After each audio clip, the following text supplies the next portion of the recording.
এই জাহাজে করে এক দেশ থেকে আরেক দেশে যেতে আমরা যে রুটটা ফলো করি সেখানে অলমোস্ট 15 দিনের বেশি লাগে, মাঝে মাঝে 17-18 দিন পর্যন্তও লেগে যায়।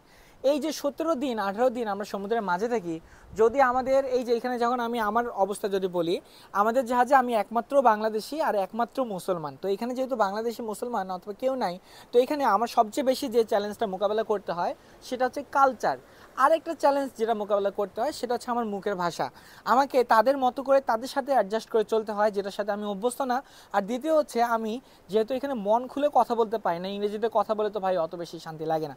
তো এই জিনিস দুটোর জন্য ওভারকাম করার জন্য আমাদের প্রতিটা জাহাজেই যদি যদি জাহাজ লম্বা সময় সফর করে, তাহলে এটা ম্যান্ডেটরি যে সে জাহাজে ইন্টারনেট কানেকশন থাকবেই।